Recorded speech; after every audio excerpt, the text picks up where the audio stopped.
নমস্কার, আমি রূপালী মুখার্জি সিনিয়র্স ডেন থেকে। আজ এই পঞ্চপ্রয়াগের বিশেষ ভিডিওতে আপনাদের নিয়ে যাব দেবভূমি উত্তরাখণ্ডের 5টি মনোরম ও পবিত্র জায়গায়। হিমালয়ের বিভিন্ন গ্লেশিয়ার থেকে নেমে আসা অজস্র নদী সঙ্গমে এসে একে অন্যের সঙ্গে মিলিত হয়, আর সব শেষে এক রূপ এক নাম গঙ্গা হয়ে বয়ে চলে। আমি গঙ্গার প্রমুখ 5টা প্রয়াগ আমার এই ভিডিওতে দেখাবো। চলো দেখি আমরা। প্রথম প্রয়াগ বিষ্ণু প্রয়াগ, দ্বিতীয় প্রয়াগ নন্দ প্রয়াগ, তৃতীয় প্রয়াগ কর্ণ প্রয়াগ, চতুর্থ প্রয়াগ রুদ্র প্রয়াগ, আর সবশেষে পঞ্চম প্রয়াগ দেবপ্রয়াগ। এরপর থেকে এই নদীর নাম হয়ে গেল গঙ্গা। বদ্রীনাথ থেকে মোটামুটি 30 কিলোমিটার পরেই এই বিষ্ণু প্রয়াগ 4501 ফিট উচ্চতায় অবস্থিত। মুখ্য তোরণ পেরোলেই চোখে পড়বে অতি প্রাচীন বিষ্ণু নারায়ণের মন্দির। বিষ্ণু মন্দির দর্শন করে টিকা নিয়ে আশীর্বাদ নিয়ে আমরা এগিয়ে চললাম। পাশে ভৈরবনাথের মন্দির বা ভূতনাথের মন্দির, মহাদেবকে দর্শন করলাম। করে ওপর থেকেই আমরা প্রথমে বিষ্ণুপ্রয়াগ দেখতে পেলাম। দেখো কি সুন্দর আর কি স্রোত। চলো এবার আমরা নিচে নেমে যাই। অনেকটা নিচে নামতে হবে কিন্তু এখানে পাথরে পাথরে, একদম শেষে তো পুরোই পাথর। চলো একটু কষ্ট করে নিচে যাই। এখানে নামার কিন্তু কোনো অসুবিধা নেই, একদম শেষে শুধু পাথর। চলো এই কটা সিঁড়ি দিয়ে আমরা নিচে গিয়ে বিষ্ণুপ্রয়াগ দর্শন করি। প্রয়াগ বলা হয় প্রথম প্রয়াগ, পঞ্চপ্রয়াগের প্রথম। আমার ডান দিকে অলোকনন্দা, যার উৎপত্তি স্থল হলো ভাগীরথ খাড়া গ্লেশিয়ার আর শতপন গ্লেশিয়ারের সংযোগস্থল থেকে।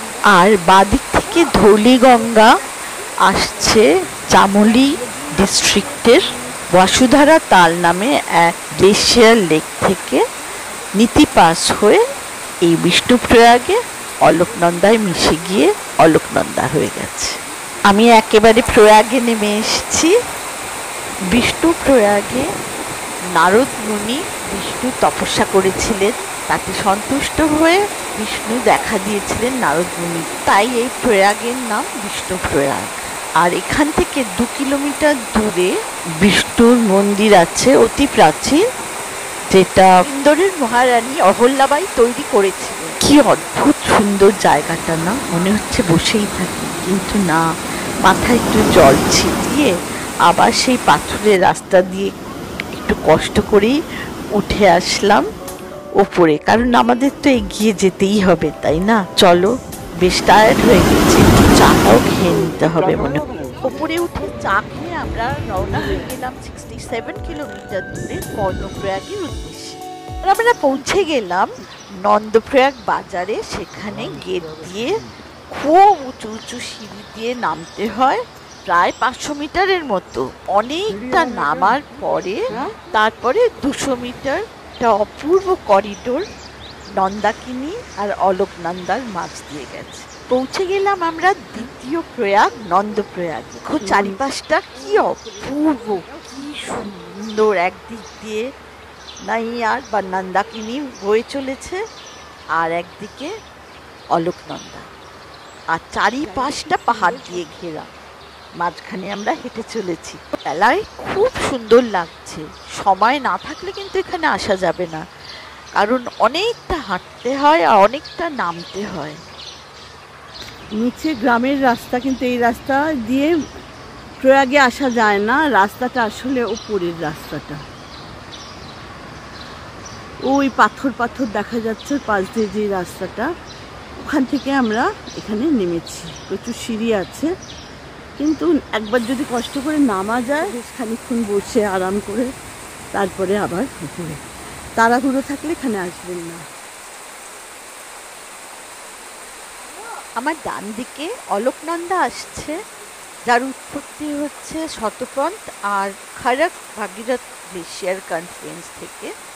তারপরে মানা ভিলেজ, বদ্রীনাথ হয়ে, বিষ্ণুপ্রয়াগ হয়ে এই নন্দপ্রয়াগ। আমার বাঁ দিক থেকে নন্দাকিনী বা নাইয়ার নদী নেমে এসছে নন্দাঘুন্টি গ্লেশিয়ার। এই নন্দপ্রয়াগে অলকানন্দার সঙ্গে মিশে অলকানন্দা হয়ে গেছে। নন্দপ্রয়াগের হাইট 3000 ফিট। দেখো সামনেই কিন্তু নন্দপ্রয়াগ।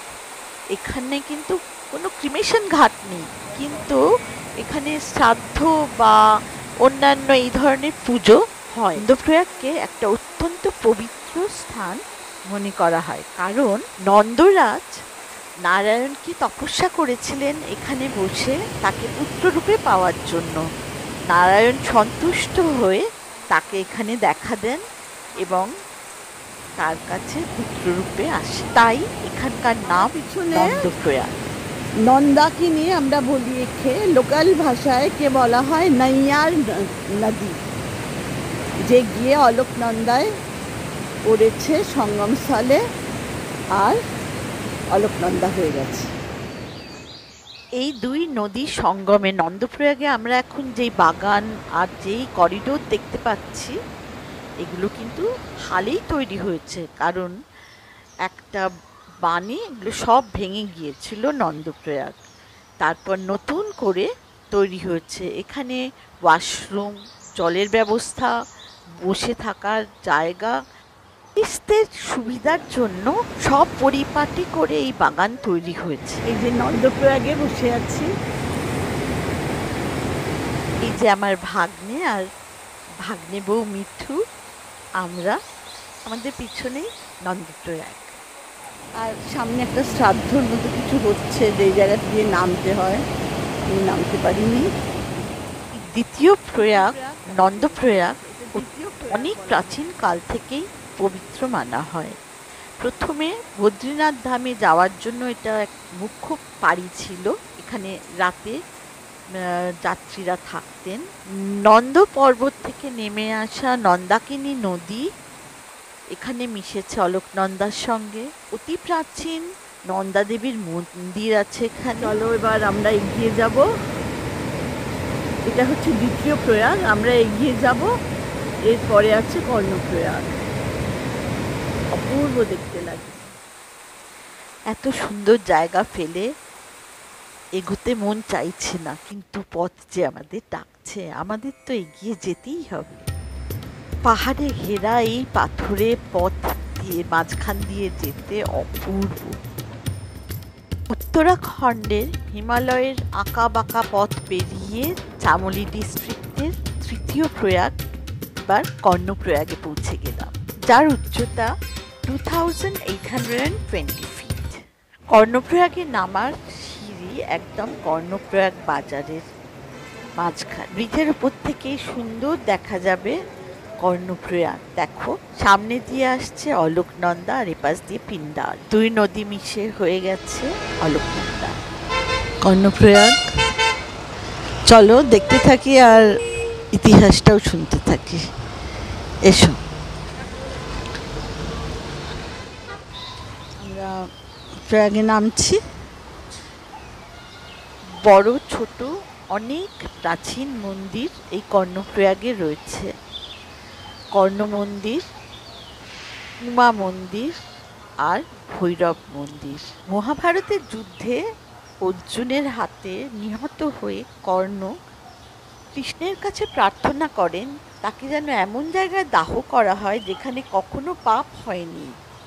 তখন শ্রীকৃষ্ণ সারা ব্রহ্মাণ্ড ঘুরেও এমন স্থান খুঁজে না পেয়ে এইখানে এসে তার নিজের হাতের তালুর ওপর সৎকার করেন।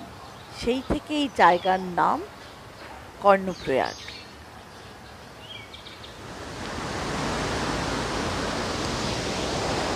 সামনে এখান দিয়ে পিন্ডার আসছে আর এদিক দিয়ে অলকনন্দা আসছে বদ্রী থেকে, মিশে গিয়ে সোজা চলে যাচ্ছে অলকনন্দা। চলো একটু কাছে গিয়ে দেখি।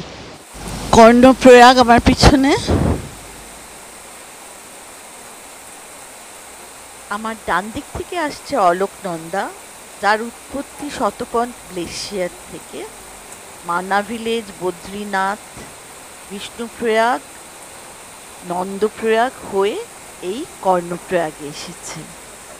এখানে এসে উত্তরাখণ্ডের বাগেশ্বর জেলায় পিন্ডারি গ্লেশিয়ার থেকে নেমে আসা এই পিন্ডার নদীর সঙ্গে কর্ণপ্রয়াগে মিশে গিয়ে অলোকনন্দা নাম নিয়ে এগিয়ে চলেছে। অনেকটা নেমে আসতে হয় এই প্রয়াগে, তাই একটা বড় পাথর দেখে তার উপর বেশ খানিকক্ষণ বসে চারিপাশের মনোরম দৃশ্য দেখতে লাগলাম। এই কর্ণপ্রয়াগে প্রচুর হোটেল আছে, কারণ এখান থেকে ভ্যালি অফ ফ্লাওয়ার্স আর হেমকুন্ড সাহিব যাত্রা শুরু হয়। কর্ণপ্রয়াগে কি মেশানো হয় এই ঘাটে প্রয়াগের পাশে। চলো, আমাদের তো এগিয়ে যেতেই হবে। আমাদের নেক্সট ডেস্টিনেশন চতুর্থ প্রয়াগ, রুদ্রপ্রয়াগ। কর্ণপ্রয়াগ থেকে 31.7 কিলোমিটার দূরে, 2260 ফিট উচ্চতায় অবস্থিত এই রুদ্রপ্রয়াগ শহর পঞ্চপ্রয়াগের 5টা প্রয়াগের মধ্যে সব থেকে বড় শহর এই রুদ্রপ্রয়াগ, যেখানে মিউনিসিপ্যালিটি আছে এবং ডিস্ট্রিক্ট কোর্টও আছে। উত্তরাখণ্ডের জেলাগুলির মধ্যে সব থেকে বড় হলো এই রুদ্রপ্রয়াগ। রুদ্রপ্রয়াগ ডিস্ট্রিক্টটা গড়ে উঠেছে পাউরি, টেহরি আর চামোলি ডিস্ট্রিক্ট থেকে কিছুটা করে নিয়ে। রুদ্রপ্রয়াগের মধ্যে মদমহেশ্বর, কেদারনাথ, তুঙ্গনাথ তিনটেই এখানে পড়ে। এখান থেকেই ভাগ হয়ে গেছে বদ্রীনাথের রাস্তা। রুদ্রপ্রয়াগ বাজার পেরিয়ে মন্দাকিনী ব্রিজ পেরিয়েই কেদারনাথ রোডের উপর বাঁদিকে রুদ্রনাথের একটি অতি প্রাচীন মন্দির আছে। 200 মিটার হাঁটতে হবে। মন্দিরের ঠিক উল্টো দিকেই রয়েছে রুদ্রপ্রয়াগ। বেশ অনেকটা নিচে নামতে হবে। দেখো, সামনেই আমাদের রুদ্রপ্রয়াগ, চতুর্থ প্রয়াগ। আমার ডান দিকে অলোকনন্দা নেমেছে শতপথ গ্লেশিয়ার থেকে বদ্রীনাথ হয়ে। সঙ্গে নিয়ে এসেছে 3 নদীর জল, ধৌলিগঙ্গা বা বিষ্ণুগঙ্গা, নন্দাকিনী আর পিন্ডার নদীর জল নিয়ে এই রুদ্রপ্রয়াগে। আমার বাঁদিকে রয়েছে মন্দাকিনী, যার উৎপত্তি হলো চোরাবাড়ি গ্লেশিয়ার, কেদারনাথ মন্দিরেরও আরও মিশে গেছে অলোকনন্দার সঙ্গে। অলোকনন্দা হয়ে এই চতুর্থ প্রয়াগ, রুদ্রপ্রয়াগে। পাশ দিয়ে দেখা যাচ্ছে কেদারনাথ রোড, এখান থেকে 81 কিলোমিটার। বলা হয় নারদ মুনি এখানে এক পায়ে দাঁড়িয়ে শিবের তপস্যা করেছিলেন। শিব তাতে সন্তুষ্ট হয়ে রুদ্র বেশে তাকে দেখা দেয় এবং সঙ্গীত শিক্ষা করেন। তার সঙ্গীতে তুষ্ট হয়ে তাকে বীণা প্রদান করেন। চলো, অনেকটা নিচে নামতে হবে, আমরা খানিকটা করে নামবো। আমি আর একটু দেখো, অনেকটা নিচে নেমে এসেছি, প্রায় অলোকনন্দার তীরে। সামনেই প্রয়াগ, একটু বিশ্রাম নিয়ে নিই। মন্দাকিনী ধীরে ধীরে বয় বলে মন্দাকিনী বলা হয়, তাকে স্বর্গের নদীও বলা হয়। আমি এখানে রুদ্রপ্রয়াগে বসে আছি। প্রচুর সিঁড়ি, ধাপ ধাপ নামতে হচ্ছে, তবে শেষের দিকগুলোতে রেলিং নেই। প্রথম দিকে রেলিং আছে, কাজেই নামার কোনো অসুবিধা নেই। সিঁড়িগুলো একটু উঁচু উঁচু আছে। চলো, আমি আরও এগিয়ে যাচ্ছি, দেখাচ্ছি রুদ্রপ্রয়াগ।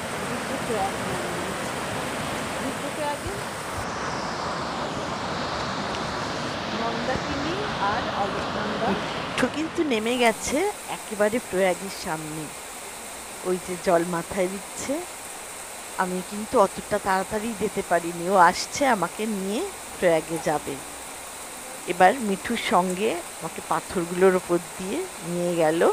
এই যে প্রয়াগের জল আমি মাথায় দিলাম, খুব ভালো লাগছে, সব কষ্ট চলে গেছে। সামনেই যে শিলাটা দেখতে পাচ্ছ, ওটাকে নারদ শিলা বলা হয়।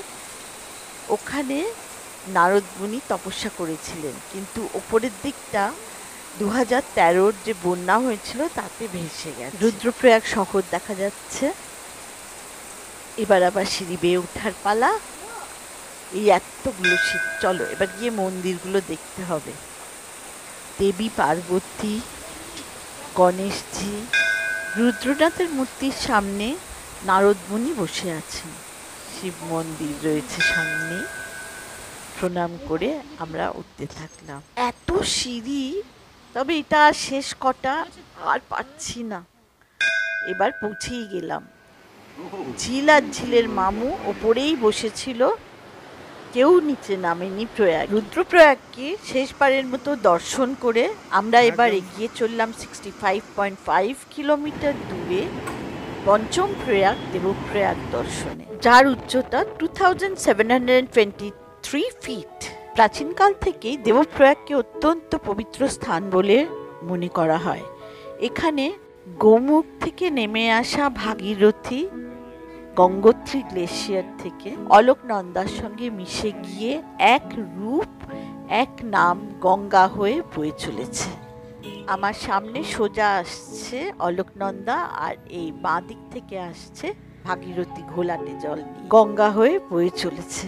পৌরাণিক কথা অনুযায়ী ঋষিমুনি দেব শর্মা এখানে এসে বিষ্ণুর কঠোর তপস্যা করেছিলেন। তখন বিষ্ণু তাকে সন্তুষ্ট হয়ে জায়গার নাম দেবপ্রয়াগ রাখেন। আমাদের আসতে বেশ দেরি হয়েছে, এখন 4টে বাজে। আমরা দেখছি এখান থেকে 300 মিটার নিচে নেমে তারপরে বাজারের মধ্যে দিয়ে প্রয়াগে পৌঁছাতে আমরা অন্ধকার হয়ে যাবে, আমরা পারবো না। তাই দেখছি যদি উল্টো দিকে গিয়ে, যেখানে অনেকটা গাড়ি যাবে, সেই দিকে গিয়ে আমরা কিছু করতে পারি, যদি নামতে পারি। ওখানেও ঘাট রয়েছে আর 2টো ব্রিজও রয়েছে, যেখানে অনেক কম হাঁটতে হবে। আর সংস্কৃত ইউনিভার্সিটি ঠিক নিচে যদি আমরা যেতে পারি তাহলে প্রয়াগ। তাই গাড়ি নিয়ে আমরা রওনা হয়ে গেলাম ওই পারে গিয়ে নামবো বলে। চলো দেখি কতটা নামতে পারি। দেখো অনেকটা চলে এলাম, সোজা ভাগীরথী আসছে, কিন্তু এখান থেকে নামা খুব মুশকিল। দেখো অনেকটা নেমে এলাম, সামনেই গঙ্গা বয়ে চলেছে, কিন্তু একেবারে পাশে যাওয়ার অসম্ভব আমাদের পক্ষে। এত বড় বড় পাথর রয়েছে, কোনো রাস্তাই করা নেই। এই পাথর ডিঙিয়ে ডিঙিয়ে তো আমরা যেতে পারবো না। 2টো ব্রিজ পেরোলেই কিন্তু আমরা ওপারে চলে যেতে পারবো। ওই দেখো রঘুনাথজির মন্দির, কিন্তু 4:30 বেজে গেছে, আমাদের সময় নেই। প্রচলিত আছে যে রাবণকে বধ করার পরে শ্রী রামচন্দ্র ব্রহ্ম হত্যার পাপ থেকে মুক্ত হওয়ার জন্য এইখানে প্রয়াগে কঠোর তপস্যা করেন। ঠিক দেবপ্রয়াগের উপর দিকে একটা বড় শিলা আছে, যেখানে শ্রী রামচন্দ্র কঠোর তপস্যা করেন। আর লোকমুখে প্রচলিত আছে যে শ্রী রামচন্দ্র এখানে তার মাতা পিতার পিণ্ডদান করেছিলেন, তাই দেবপ্রয়াগে সৎকার করা একটা পবিত্র বলে মনে করা হয়। কিন্তু মিঠু নেমে গেছে, একেবারে প্রয়াগে নেমে গিয়ে মাথায় জল দিচ্ছে। একদম প্রয়াগের মুখের কাছে পৌঁছে গেছে, জলদি যেতে পারি, পাথর নড়ছে পুরো পায়ে তলায়, পড়ে যেতে পারি।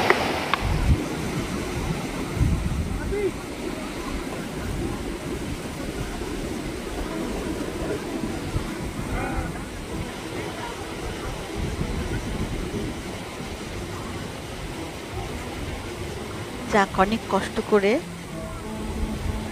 কিন্তু প্রয়াগে গিয়ে মাথায় জল দিয়ে অবশেষে উঠে এলো।